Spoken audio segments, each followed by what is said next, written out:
Hi everyone, and welcome to episode 29 of the Talk is Cheap show. I hope you're all healthy, safe and COVID-free. We've got a great show lined up for you today. And without any further ado, it is my pleasure to introduce my homie, friend and resident co-expert of the show, Mr. Curtis Shaw. Big C in the house. What are you saying, bro? Hey, that was a big intro, you know. I felt like I had to perform after that, you know, start singing or something. Yeah, talking of performing, man. Did you see the big clash? Yeah, man, Beanie and Bounty, man. I enjoyed that. Who did you have in the clash, man?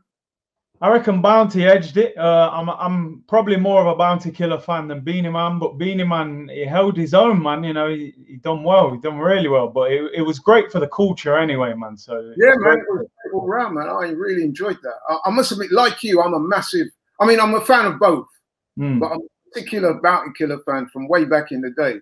But I've got to admit, man, early out, I had Beanie Man shading it. In fact, it was when I think they had the interruption by the police, didn't they? I don't know what happened.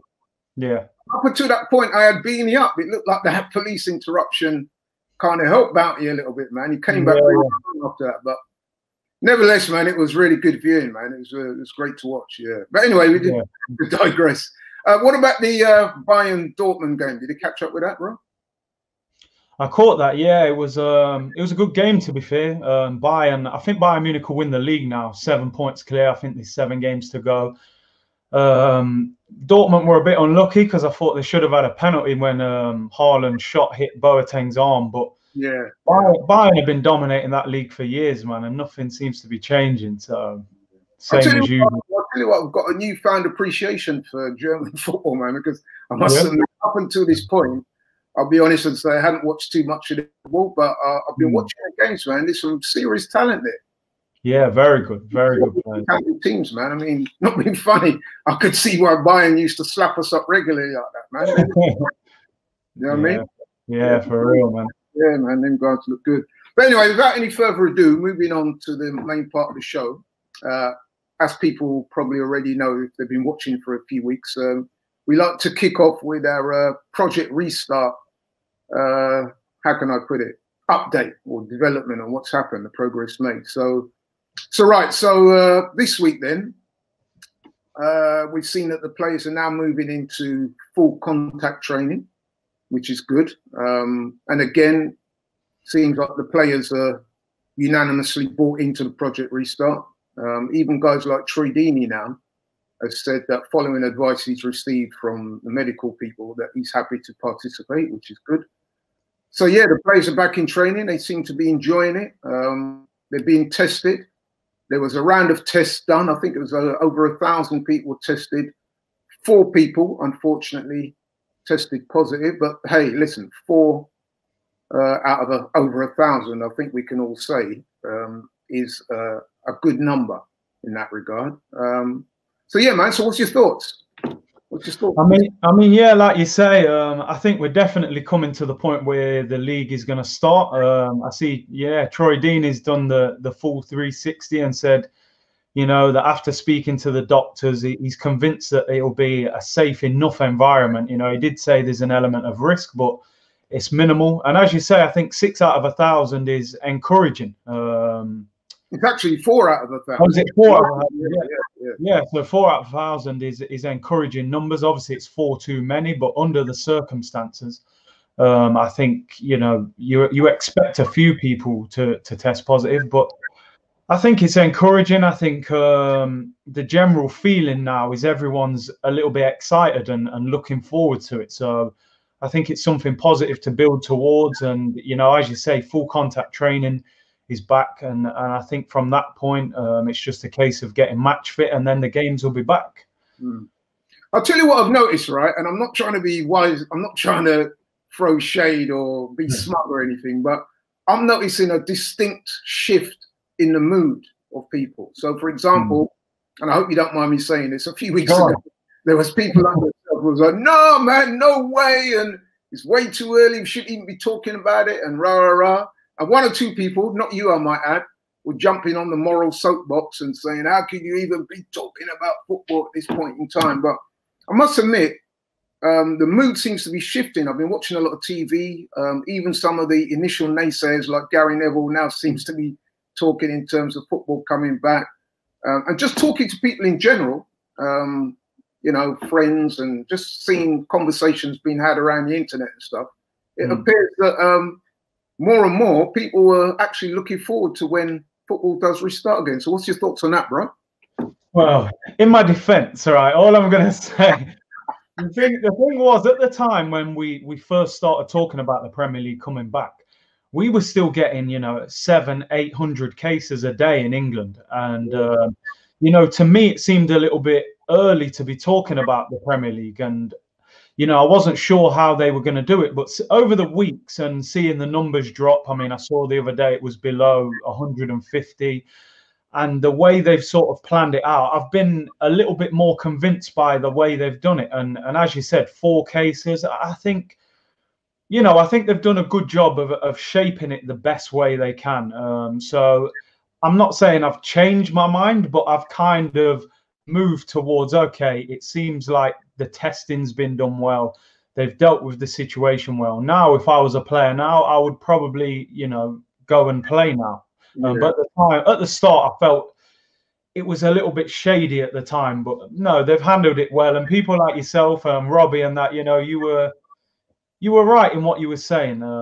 Yeah, I mean, listen, like I said, I'm not trying to throw shade or I'm not trying to appear smug or anything. It's just that I've just noticed that there has been a sizable shift in the mood. I'm picking that up, definitely. Even people I've spoken to away from the show and that were previously had doubts, they're saying to me, you know what, the way things are moving, yeah, I would quite like to see it come back. And obviously, the German experience has been influential in that, because we've all seen what's happened in Germany, and they seem to be handling it very well. And that's like a template, isn't it, for everyone else? Yeah, exactly.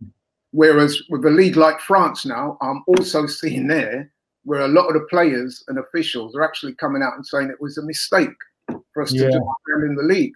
And it's kind of looking like the French league's taken a bit of a blow from that decision, because I don't know if they can be regarded in the same rarefied atmosphere as like the Premier League and the Bundesliga and the Liga. You know what I mean? If they took that decision to just cut it just like that, I think you'll find that some of the players and people like that are quite, well, they're not happy with the decision. So yeah, man, so that's cool. The mood seems to be shifting, which is good. There was a couple of concerns, and you know, you being an ex-footballer, I'd like to know what you think about this. There were some concerns raised by some of the managers that the date that they've earmarked, which is the 20th of June, 19th, 20th of June, or something like that, they're saying that they don't think it's sufficient time in which to prepare their players. They'd like a further extension. Whereas I've noticed that some ex-players like Gary Neville, Graham Souness, one or two others, have said, well, actually, no. You know, in previous times, the players have asked for a mid-season break. They should have been doing their training at home, and they should have been following the training plans that the clubs have given them while they were off. So they should be pretty near on ready to participate on June the 19th. So you being an ex-player, what's your thoughts on that, bro? Is that enough time to get fit, or should they be given more time? So you're looking at about 3 weeks. To me, I think that's enough time personally, Laurie, because it's different from pre-season, because, you know, during pre-season players go on holiday, they're probably, you know, partying and stuff like that. So they come back to pre-season. Pre-season's around 6 weeks from start to start in the actual league. So as you say, during this time, you know, the players should have been training at home, following schedules. The only thing they would have lost really is match fitness, you know, which they will need to play games probably behind closed doors, friendly games or whatever. But to me, 3 weeks is enough time, because they're not coming back from a point of doing nothing. They've been training. I've seen on Sky that teams have been training and doing full sessions on Zoom and whatever. So to me, 3 weeks is enough, man. You can play 4 or 5 games in 3 weeks to get match fit. So I think that is enough time. Yeah, I agree, man. I mean, listen, the players have been given training programs to follow, and hopefully they've been following them and not indulging in other activities like stuff like that. You know what I mean? If they've been if they've been keeping it 100 and being professional, then I agree with you, man. They should be, by the time June the 19th, 20th comes up, that should be more than enough time. And listen, you're right in what you say about there's nothing quite like kicking a ball and the competitiveness and stuff like that. So running around the field and doing sprint drills and all that won't replicate an actual game. No. But then you've also got to factor into that is that everyone starts at the same point. So it's a level playing field. So it's the same for everyone. So I'm not saying that by the time we see the first game, everyone's going to be sharp and, you know what I mean, doing the things that they were doing when the season was in its heights a few months ago. It's going to take time. I think, you know what, we've seen that with the German football. I noticed that the second round of games were an improvement on the first round of games. Yeah, definitely. That will be replicated when we start, you know what I mean? Yeah. But yeah, man, you know, and like I said, so if they've been doing their due diligence and instead of going to parties and playing with balloons and doing all sorts of other stuff that we won't go into here, then hopefully they should be ready to hit the ground running, so to speak, yeah? Yeah, for real, man. 3 weeks is enough, man. Yeah, man. 3 weeks should be more than enough for these guys, man. So yeah, okay, moving on then. So this particular segment of the show, I'm going to title Player Watch. And I might use this title going forward, where we're just going to look at a few things involving the Arsenal, try and make it Arsenal specific, unless it's something big blowing up. But yeah, so there's been a few stories concerning Arsenal players this week. I'm going to pick out a few of them and get your thoughts. The first one, and that's a story that broke yesterday, is concerning David Luiz, our central defender, man. I mean, it looks like, to all intents and purposes, that he might end up leaving after just one season at the club. I didn't really see this coming. And listen, I'm going to throw my cards on the table here. I'm going to declare an interest. I was one of the few, or not few, okay, I'll say in the minority of people that actually welcomed David Luiz along to the club. I know there were some reservations about the way he plays. You know, he's prone to making errors. He can be a bit of a maverick. And, you know, he's not the most disciplined of players at the time. But I thought overall, with his experience, his ability, and his physical gifts, I thought it was the free transfer to Arsenal was a good move. And I think overall, he'd done well. I would say he was actually our best central defender this season. Some people would say, yeah, okay, but the benchmark is not that high. But even so, I thought he'd done well. And I thought he was worthy of another season. But it appears now there's talk that it might not happen. There's talk of all this financial stuff, people talking about, you know, we might have to let players go and so forth. So yeah, Curtis, man, what's your thoughts on David Luiz? Do you think he should stay or should he go? What do you think of his overall contribution to Arsenal this season? I mean, first of all, I'll put it like this. I'll try and keep it as factual as I can. David Luiz is not the benchmark that Arsenal Football Club need to be aiming for in the long term. If we want to get back in the top four and challenging for the league, then we do need to go higher than that. But the reality is, with where we are right now, I agree with you. David Luiz has been our best centre-back this season. I think, you know, by far as well, by far. Now, he started the season a little bit shaky, but let's be honest, we were shaky in general under Emery. You know, we were all over the place.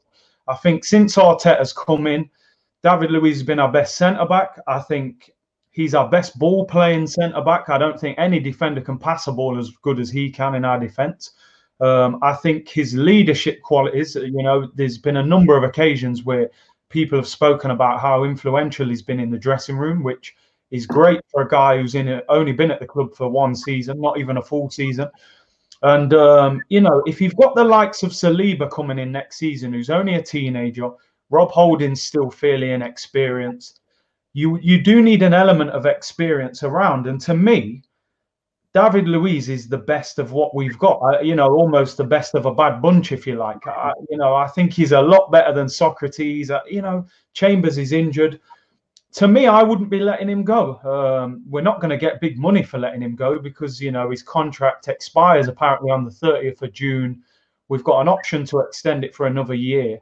I've read apparently that Arteta, you know, likes him a lot. So the only reason we can be letting him go is for financial reasons. He's on 120 grand a week. they're obviously looking to cut the wage bill, and that's the reason they're letting him go. But if we're this big club that we claim to be, why do we need to let a player go that is not one of the players I think we should be selling right now? I'd be getting rid of other players first. So I'm a bit disappointed with it, to be honest. Yeah. You make a good point there, because, and this is something that we alluded to in previous shows regarding the manager. So if we're being led to believe that Mikel Arteta actually does admire David Luiz, yeah, and we're also being told that there's a financial situation at the club whereby they're going to have to let some players go. So I would imagine that Mikel Arteta has spoken to the likes of Edu, Raul Sanali, and one or two other people and said, look, I'd quite like to keep David Luiz. Okay, the wages are a bit high. But based on what I've seen of him on the pitch and his leadership skills and what he can do, and certainly in comparison to the other guys, I think he's worth at least one more season. Yeah. So if the story we're hearing now is true, that he might go, then that would appear to suggest that somebody from higher up within the club is insisting that that transaction be done. So I'm wondering just how much say does Arteta have over this, man? And this goes back to what me and you were saying before. Is Arteta in a position whereby he doesn't have much bargaining power with these guys? Yeah. Where he says, listen, man, I want this man to stay. And they're saying, well, actually, no, it's going to cost too much money. He's got to go. This is exactly the sort of problem that we earmarked previously, isn't it? And it could be something as well that has influenced the Aubameyang situation. You know what I mean? I'm pretty sure Arteta wants to keep Aubameyang, but this could be the powers that be are saying, listen, man, boy, it's a lot of money and we could get, you know what I mean? So what's your thoughts on that, bro? Do you think Arteta's position, when we see things like this, do you think that Arteta's position is being somewhat compromised by the club? Yeah, and as you say, it goes back to the previous conversations we used to have. I believe Arteta, I'm hoping he can become a top manager. You know, he's Arsenal manager. Let's hope he becomes a top manager. I believe the reason they went for him, as opposed to a Mourinho, an Allegri, a Pochettino, they wanted to cut the budget. They wanted to, you know, make things tighter. And I think they wanted control over the manager. You know, you can't turn around to an Allegri or Mourinho and say, oh, you know, you're going to have to let David Luiz go even if you want to keep him, or you got to let Aubameyang go because we can't keep the wages. No big manager is going to put up with that. So I think this is a big part of the reason they went for Arteta, because they probably said, look, you know, concentrate on the coaching. That's what you specialize in as a coach. You know, leave us to deal with the finances and the transfers. And, you know, to me, I think this is a very negative story. I know the fans don't particularly love David Luiz as a player, and I can understand why, but I think the circumstances around why we're getting rid of him, that's alarm bells a little bit for me. He's certainly, nobody can tell me that Socrates and people like that and Mustafi are better than David Luiz. They should be better before him. That's right. I mean, listen, man, my thing is this, right? I'm going to call it like I see it, yeah? A lot of the naysayers of David Luiz, right, they had their preconceived notions. They were looking at it like he's an older player and he's come from Chelsea of all clubs. And here we go again, we're getting another Chelsea reject. So to me, that kind of jaundiced their thinking straight away. But I challenge any Arsenal fan to look at those performances up until this point in the season, since David Luiz has come. You tell me who in central defence has been better than him. No one. I don't think there's nobody that can argue any different. You can say, you can make the case and say, well, actually, none of them have been that great. So, you know, I mean, let's cash in on David Luiz, get him out of the club because he's got too much in terms of wages. But if we're being honest, man, he has been easily our best central defender. He's a more naturally talented player than the rest of them. He's more physical than the rest of them. He could, you know, what I mean, he chips in with the odd goal. He's got leadership qualities that we need at the club. So, and I didn't see this coming, did you? I mean, it's not like a lot of people have been saying, oh, yeah, come the end of this season, man, he's got to go because he's been crap. And very few people have been saying that. So it does make you wonder where this come from, you know. But I think the feeling, everyone thought he'd signed for 2 years, but then we just found out it was a year with a year option. So, I mean, it's typical Arsenal, man. You know, it's disappointing. I think that's brought up a few red flags as well for the Arteta situation, man. He needs to watch himself because he could find himself constantly battling against the board. I mean, we keep hearing stories about you're not going to have much money to buy players. You're going to have to sell and let the players go, and you know what I mean, stuff like that. So I think that this is an important stage of his Arsenal managerial career, because I think he needs to put his foot down and say, listen, man, when I tell you that we want to keep a player, that's what I mean. We want to keep a player. It's not always about money, you know what I mean? But anyway, so the next player, which kind of segues nicely from what we were talking about, as well as David Luiz, it's been earmarked that up to 3 defenders could leave the club. So I guess we have to assume that David Luiz is one of those 3. So who do you think might be the other 2? I mean, I'm hearing Rob Holding's name's been brought up by 1 or 2 journalists who've got close connections to Arsenal, but no one's really come out and said straight who the 3 are. So if we say David Luiz is 1, that's just us speculating. Who do you think the other 2 might be? Or if there was another 2, who would you firmly believe is in the firing line, as it were? Well, I think, as I was saying, David Ornstein, he seemed to be saying that Mustafi and Socrates were the other 2. For me, I would happily sell those 2. You know the thing, I actually think this is the best time to sell Mustafi. Fire sale, you know, sign Mustafi, you can have Socrates for free, man. Yeah, but look, Mustafi, you know, they were saying Arsenal have tried to sell him for years now, but he actually had a good little bit of form before, you know, the whole COVID thing. So maybe Arsenal can capitalise on that and get rid of him. I think he's only got a year left at the end of the season. You can't let him run down his contract, and you definitely don't want to extend that contract.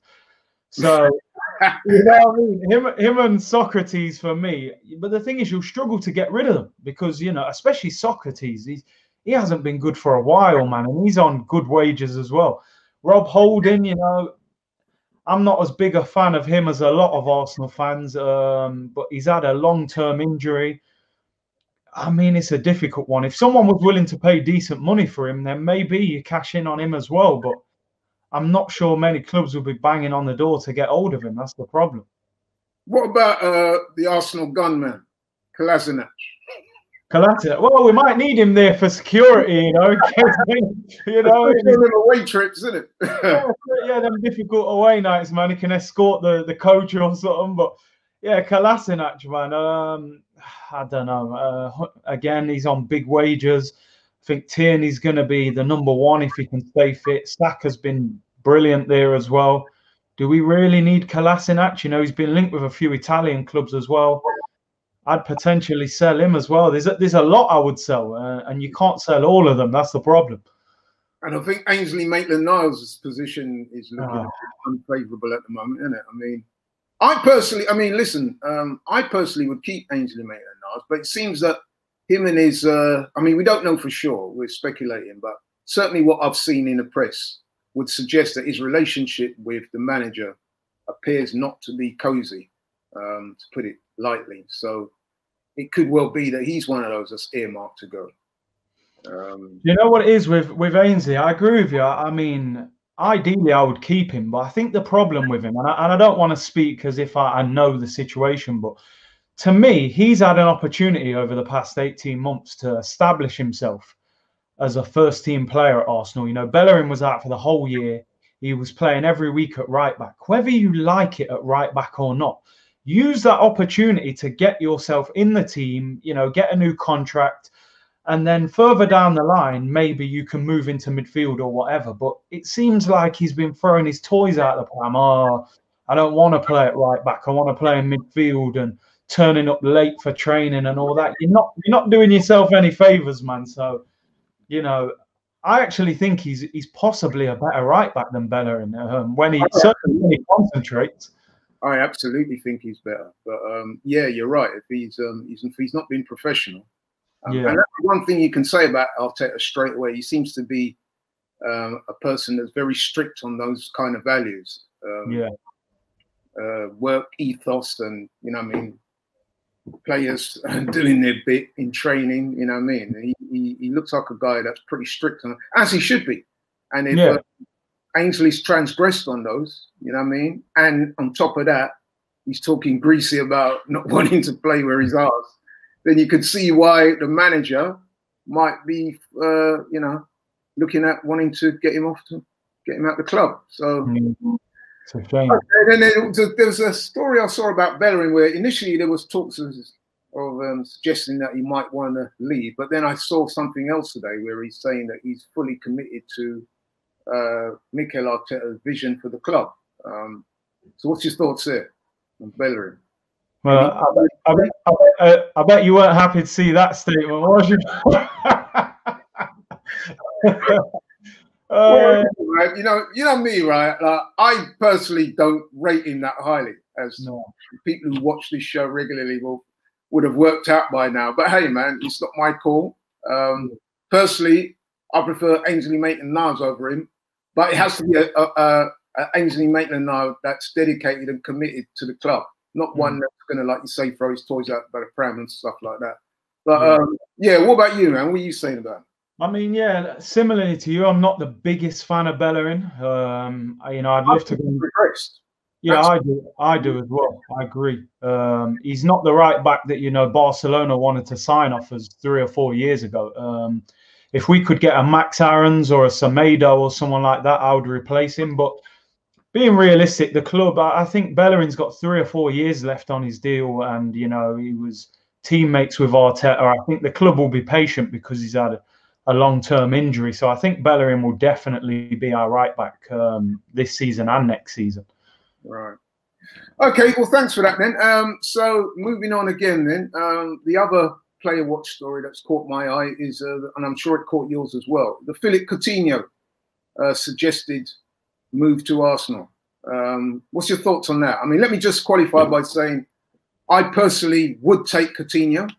I think that he could fill a valuable void in Arsenal at the moment, simply because he's what's known as a goal-scoring midfielder, which is something that's a bit of a rarity, especially at Arsenal these days. So I would definitely look at taking him. Some people are going to say he's a Liverpool reject, but I don't look at it like that. I think he's still got a lot to offer, and I could envisage him in our team doing some good things, especially with the likes of Aubameyang and Lacazette and Martinelli, whoever it is, Nketiah in front of him. I think he could be pivotal to us getting more goals and becoming a better team.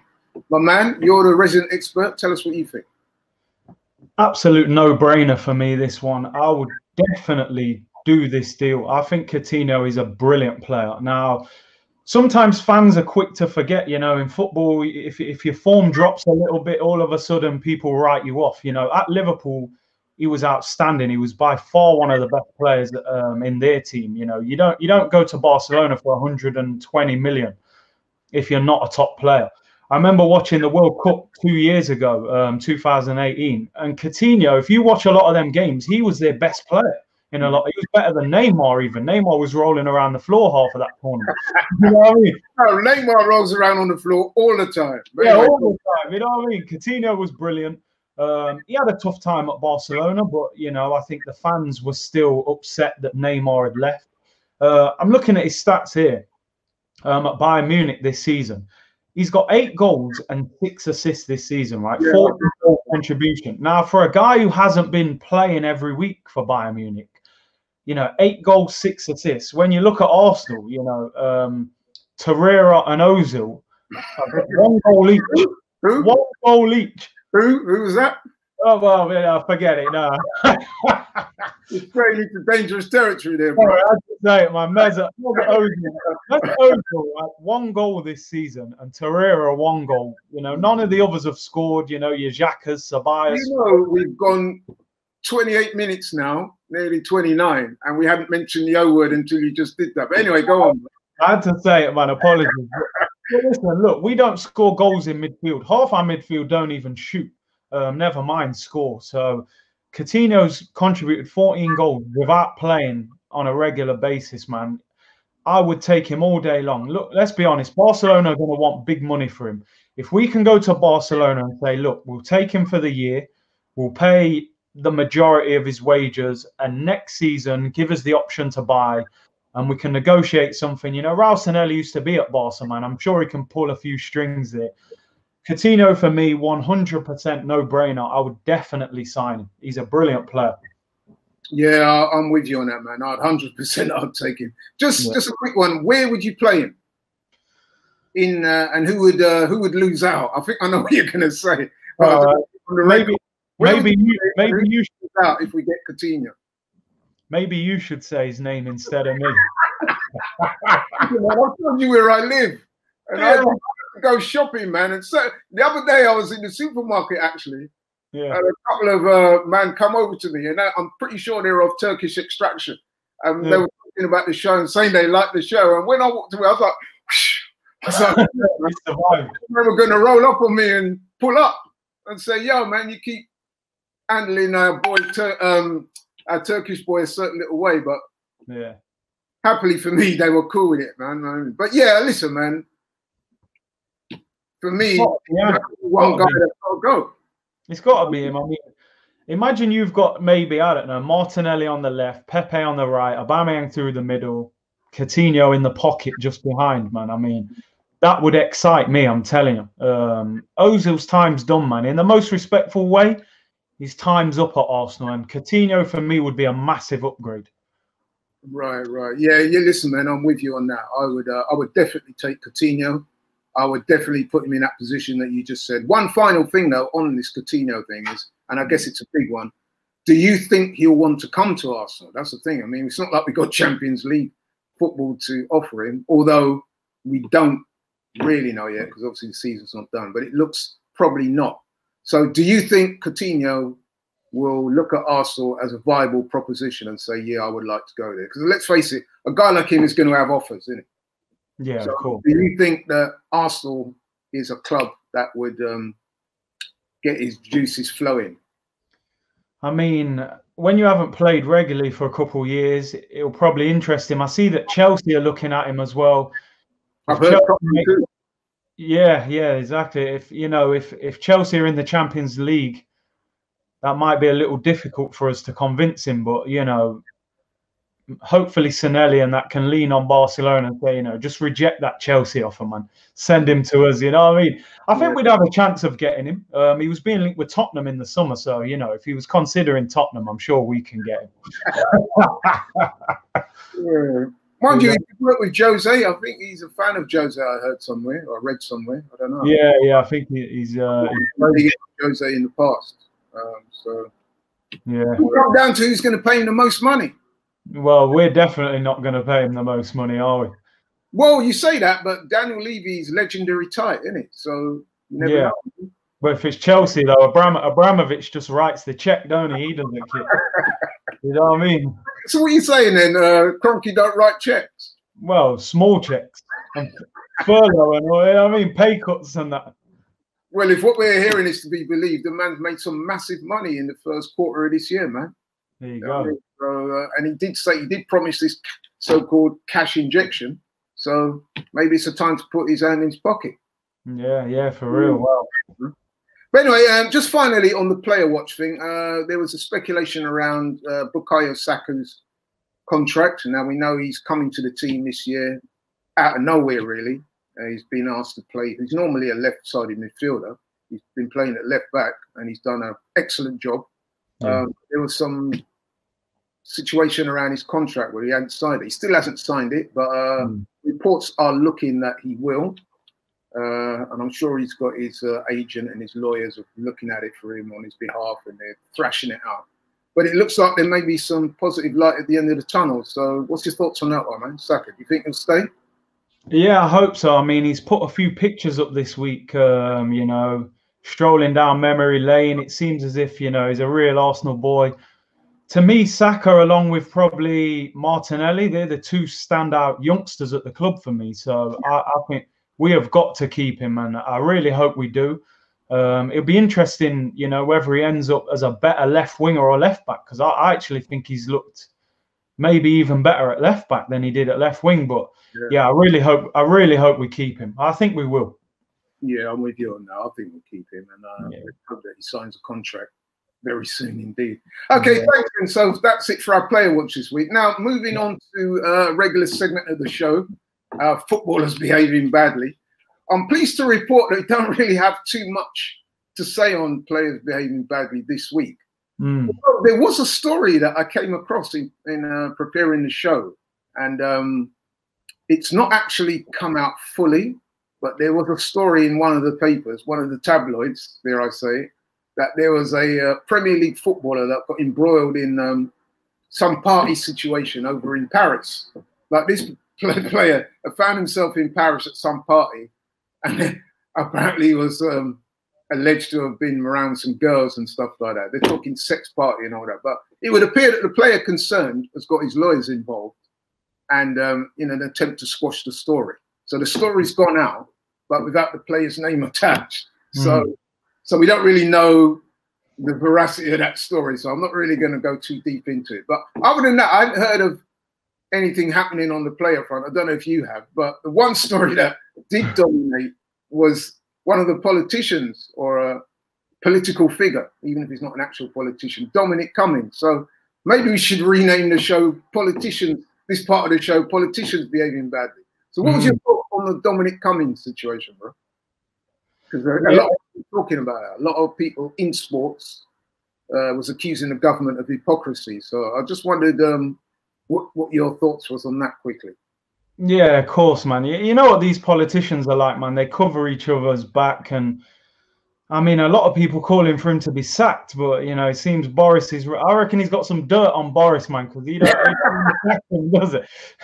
He knows something. But yeah, they've put a real like witch hunt out on him, haven't they, man? I see the press hiding outside his house, but you know, don't put these rules out and then break them.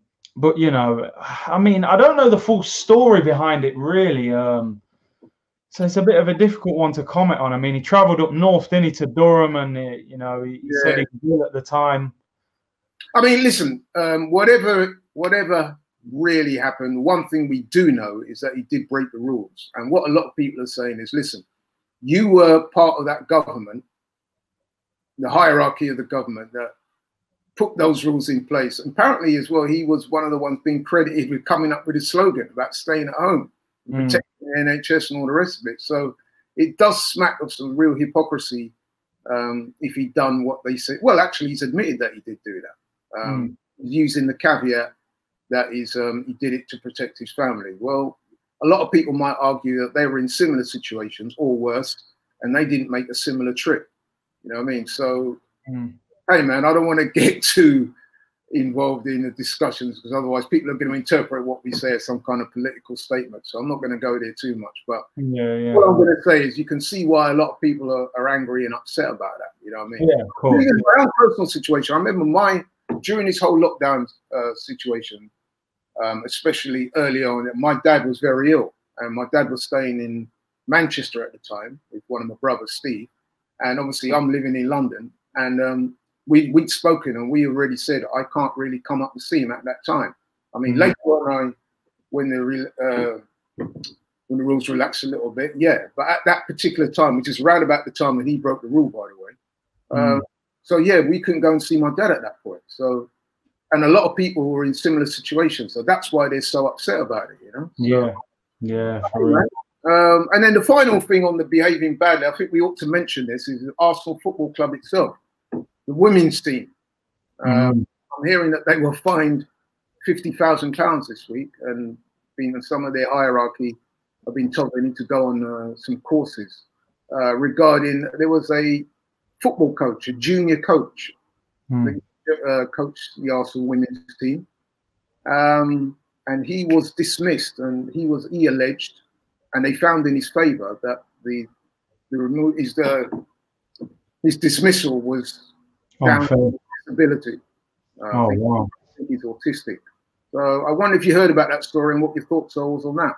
Yeah, it's disappointing because Arsenal as a club in general usually represent themselves very well, so this story is very disappointing for them.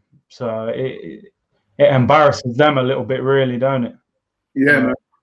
It doesn't reflect that well, but at least the club have said, listen, whilst they're disappointed with the decision, they're going to take on board the recommendations and they're going to look to address it, which is, you know, if they've admitted to maybe not handling the situation right, and they said they're going to address that in future. So. Yeah, lessons learned, I guess, in all of that. So yeah, man. So I guess we pretty much come to the end of the show. Unless there's anything else you wanted to say, my brother. No, man. I mean, you know what? We never touched on Kolasinac's wife, actually. Yeah, I touched on it briefly. Yeah. What is your thoughts on that? Was she behaving badly? I mean, you know, Kolasinac. He moves like a bad man anyway. Yeah, I mean, yeah. If that was a normal, regular person, they'd be locked up right now, bro. I'm telling you, that's yeah. So. But you know what, though? I mean, you've spoken to this off air. You've spoken about this off air, but I'm not condoning what she did, but I can understand why players are starting to have that mindset now, or players are starting to have that mindset, because it's happening on a regular basis where these players are being targeted. Yeah. And are running up on them in their homes. I mean, we saw it happen with Dele Alli the other day. That was a really unfortunate situation. But that by is no means a rarity. You know what I mean? This has been happening on a regular basis. Footballers, sportsmen, and in general, people who, you know, have been targeted by people who are just rolling up on them and threatening them, putting guns or knives to, you know, in their faces and saying, listen, hand over your stuff. And I just think that's really poor, man. So I guess footballers would almost be thinking, like, you know what I mean, should we be licensed firearm holders? Should we be able to apply for that status? Because, you know, we're being threatened disproportionately because of people perceiving that we're rich. So what's your thoughts on that? It's a difficult road to go down, isn't it? Because you know, I don't know. Definitely, they need some sort of protection, but whether a firearm, I don't know. Maybe too extreme in this country, but I get your point. You know, they're being targeted big time, especially during this lockdown. You know, a few situations have happened, but yeah, I can see why she had a.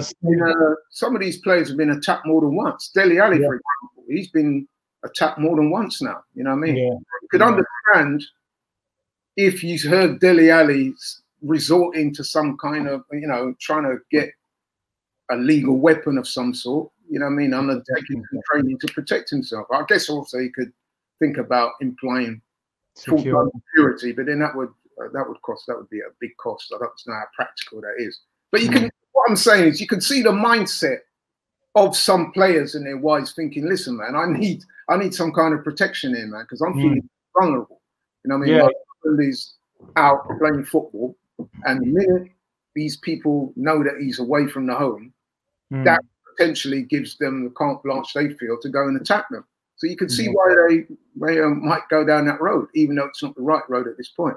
Yeah, for real. It's a difficult one. But yeah, man. But anyway, listen, thanks, man. To the end of the show. So tell the people where they can find you and what you're going to be up to in the next couple of weeks. Yeah, as I always say, man, check out the channel, Curtis Shaw TV. Lots of content coming out. I've done a few collaborations, as I was saying last week. I've had you on there, Robbie, Justin Hoyt, Senderos. There's more to come. And, you know, keep putting out content. Everyone stay safe and don't do Dominic Cummings, you know. Likewise, bro. Yeah, likewise. Thanks for that. Yeah. So for all those people watching, man, thank you very much for watching and supporting the show. Really, thank you for that. Keep doing that. Keep sending us in, messaging us. Give us ideas on what you want us to talk about.